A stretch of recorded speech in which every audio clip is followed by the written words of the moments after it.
The problem, the pound was overvalued. British exports became too expensive. Manufacturing declined, unemployment rose, and the government had to keep interest rates high to defend the currency. This destroyed the domestic economy. By 1931, they couldn't hold it anymore. Britain abandoned the gold standard. The pound lost 25% of its value overnight. The global reserve currency had just admitted it couldn't keep its promises. Stage 3. Debt spiral. Britain never recovered from World War I debt, and then World War II started. Another $120 billion in costs. More borrowing from America. By 1945, Britain owed the United States and Canada over $30 billion more than Britain's entire GDP. The war was won. But the empire was finished. They couldn't defend it anymore. Couldn't afford it. Couldn't maintain it. Stage 4. Loss of empire.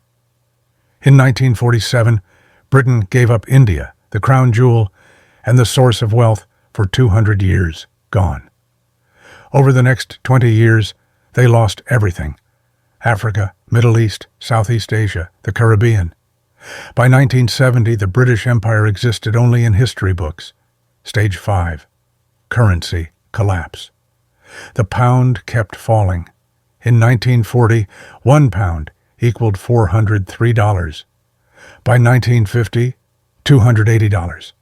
By 1970, $240. By 1980, 2-pounders, 30. Today, 27, the global reserve currency became a regional currency. Britain tried to maintain pretense, permanent seat on the UN Security Council, nuclear weapons, special relationship with America. But everyone knew the truth. They were a former power, a museum of what used to be great. The empire was gone, and it never came back. Now let's look at the most recent example, the Soviet Union, 1945 to 1991. After World War II, the USSR emerged as a superpower. Nuclear weapons, massive military control over Eastern Europe, satellites in space, and they believed they were the future. Communism would bury capitalism. The Soviet model would dominate.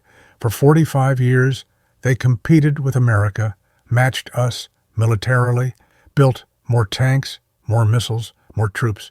But beneath the surface, the economy was dying. Stage 1.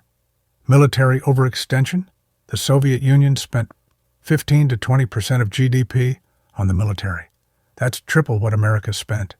They had to match American technology, American reach, American alliances. But their economy was a fraction of the size they were in Afghanistan, propping up Cuba, supporting Syria, Vietnam, North Korea, Angola, Ethiopia. Everywhere America had influence, they had to counter. The cost was unsustainable. Stage 2, economic stagnation. The Soviet economy stopped growing in the 1970s. Oil revenue kept them afloat, but nothing else worked. Factories produced junk farms failed. Technology fell decades behind. By the 1980s, the Soviet Union was importing grain. A country with some of the best farmland on earth couldn't feed itself. Why? Because central planning doesn't work. Because innovation dies under control. Because no one produces when there's no incentive. Stage 3. Currency collapse. The ruble was never a real currency. It couldn't be exchanged internationally. Even Soviet citizens didn't trust it. They used dollars when they could get them. The government had to buy foreign goods with gold and oil because nobody wanted rubles. By 1985, oil prices dropped. Soviet gold reserves were depleting. They were running out of real money. Stage 4, loss of empire. In 1989, the Berlin Wall fell. Eastern Europe left. Poland, Hungary, Czechoslovakia, Romania, East Germany, gone in a year. The satellites that gave the Soviet Union strategic depth vanished. The Soviet government couldn't stop it. They were broke.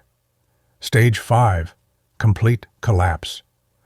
On December 26, 1991, the Soviet Union ceased to exist. 900 days from Berlin Wall to complete dissolution. No war, no invasion, just economic implosion. The military couldn't be paid. The government couldn't function. The ruble became worthless. A superpower with 30,000 nuclear weapons collapsed from internal economic failure. The pattern played out again: overextension, currency failure, debt, loss of empire, collapse. And here's what should keep you awake at night.